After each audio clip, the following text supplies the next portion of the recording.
Prince Harry and Meghan Markle lack authenticity as they continue to sign multi-million-dollar deals, according to a royal expert.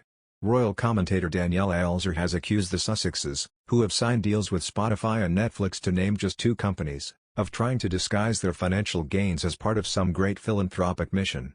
Her rant came after yesterday's news that Harry and Meghan had agreed to become impact partners at Wall Street firm Ethic, an asset manager focusing on sustainable investments.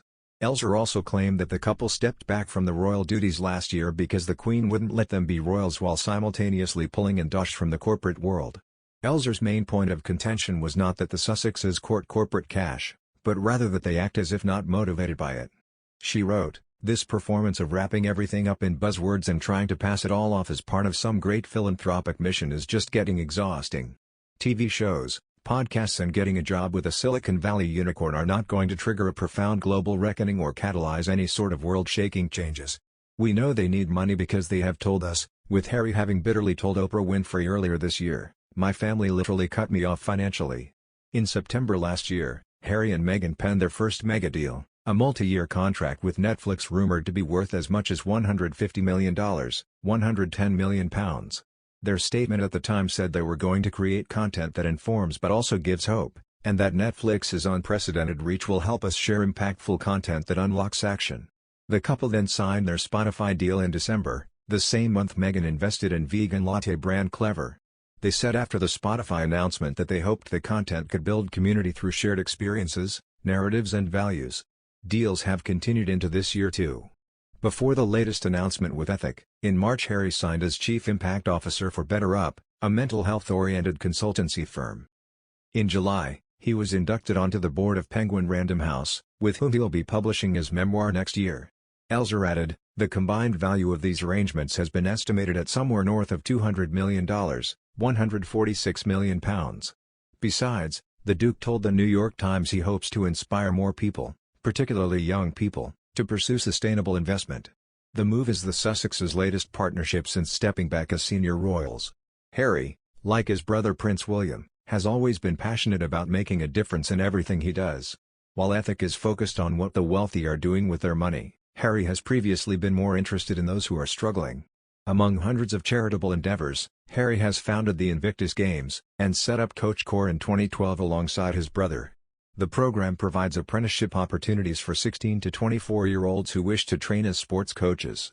Royal author Angela Levin recalled Harry's trip to Nottingham in October 2016 in her book Harry, Conversations with the Prince. He visited the Full Effect Youth Project, which diverts young people in the city away from crime and gang violence, and helps them to discover education and employment. It was launched when Harry was a patron of the Royal Foundation.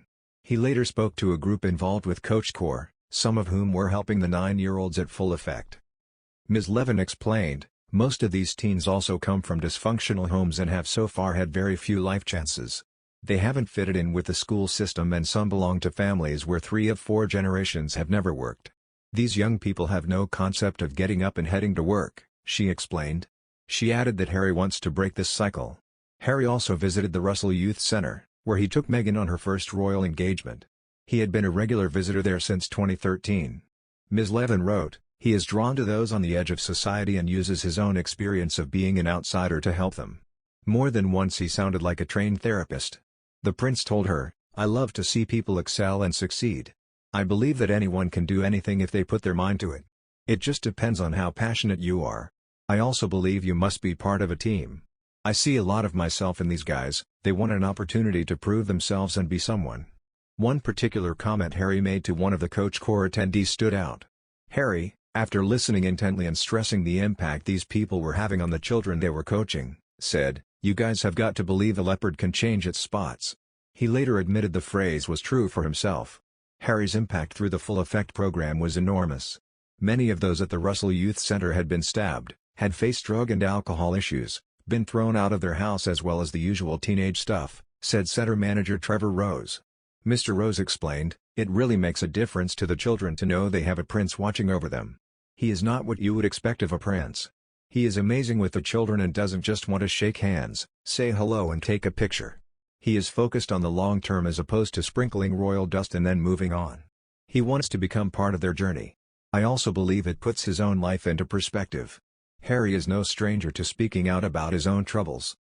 He sat down for a mental health docuseries with Oprah Winfrey, in which he candidly discusses the private anguishes he and Meghan face behind the scenes.